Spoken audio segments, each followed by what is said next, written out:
এখানকার দৃশ্যটা কম বেশি সকলের কাছেই খুব পরিচিত।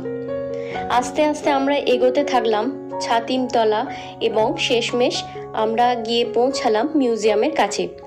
সেখানে ব্যাগ রেখে টিকিট কাউন্টারে টিকিট কেটে আমরা ভিতরে প্রবেশ করলাম।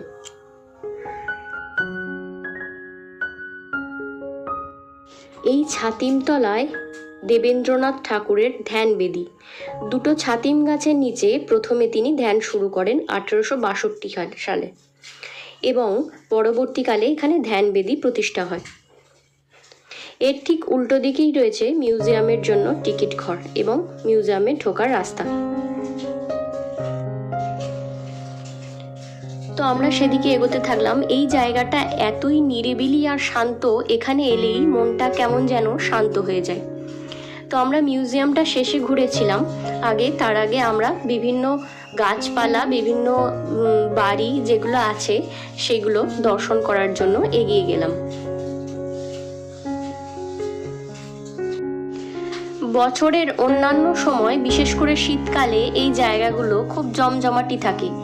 কখনো কখনো বাউল গান এবং অনেক মানুষের দর্শন পাওয়া যায়।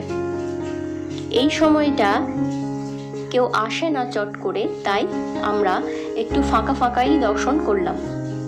এর মধ্যেই চলছিল আমাদের ফটোশ্যুট। আমরা যেখানেই বেড়াতে যাই সেখানকার ব্লগ তোমাদের সাথে শেয়ার করি। তোমরা জানিও আর কোন কোন জায়গাকার ব্লগ তোমরা দেখতে চাইছো। আমরা অবশ্যই সেগুলো কভার আপ করার চেষ্টা করব। তার সাথে আমাদের ঘোরাও হয়ে যাবে। এখানে গেলে যে বাড়িগুলি দেখতে পাবে তাদের ডিজাইন এতটাই সুন্দর যে তাক লেগে যাওয়ার মতো। এগুলোর মধ্যে বেশ কিছু বাড়ি রবীন্দ্র ভাবনায় তৈরি। এছাড়াও রবীন্দ্রনাথের ব্যবহৃত কিছু জিনিসপত্র, রবীন্দ্রনাথের ব্যবহৃত গাড়ি ইত্যাদি এখানে সংরক্ষণ করা হয়েছে। এছাড়াও আছে রবীন্দ্রনাথের ছবি, লেখা কিছু কবিতা, এইসব খুবই যত্ন সহকারে এগুলিকে সংরক্ষণ করা হয়েছে। সেগুলো দেখেই বোঝা যায়। এবং বাড়িগুলিকে দেখে আপনার কখনোই মনে হবে না যে এখানে কেউ বাস করে না, এটা অনেক দিন ধরে তালাবন্ধ হয়ে পড়ে আছে।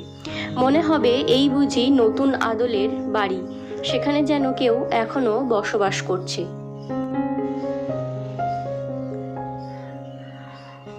এখানে ওরা দুজন বসে খানিক নিরিবিলিতে গল্প, আলাপ, আলোচনা সব সেরে নিচ্ছিল।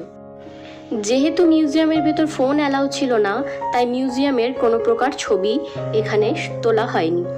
তো বিভিন্ন রকমের জিনিস সেখানে সংরক্ষণ করা আছে। আর এই হলো সেই পুরনো রাজবাড়ি। এর বাইরে এবং ভিতরে ঢুকে যেটা বুঝলাম, আমরা এর আগে কালিকাপুর রাজবাড়ি গিয়েছিলাম। রাজবাড়ির আদল পুরো একই রকমের।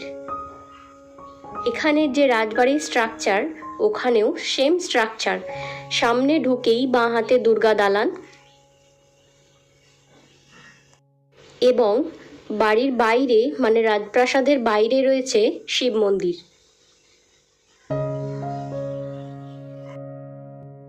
আমরা বেশ কিছুক্ষণ সেখানে ঘোরাঘুরি করে বেরিয়ে পড়লাম। এরপরে গেলাম সোনাঝুরির হাট। সেটা কমপ্লিট করেই আমরা বেরিয়ে যাব বাড়ির উদ্দেশ্যে। তাই এখানে খুব বেশি লেট করলাম না। তোমরা কারা কারা আমার এই ভ্লগ ভিডিও কোথা থেকে দেখছো অবশ্যই কমেন্ট করে জানিও। আর চ্যানেলটা ভালো লাগলে অবশ্যই সাবস্ক্রাইব করে রেখো। শেষমেশ আমরা গিয়ে পৌঁছালাম আমাদের লাস্ট ডেস্টিনেশন সোনাঝুরির হাট। এত বিভিন্ন রকমের জামা কাপড় যে কোনটা নেব কোনটা নেব না, কোনটা দেখব না দেখে শেষ করা যাবে না।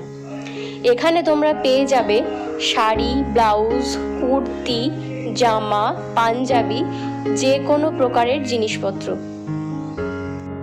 এবং একটু দামাদামি করে নিতে পারলে সেখানে সস্তায় পাওয়া যায়। আর যারা সোনাঝুরি যাবে তারা অবশ্যই এই মাখা কাকুর কাছে আম মাখা বা পেয়ারা মাখা খেতে ভুলো না।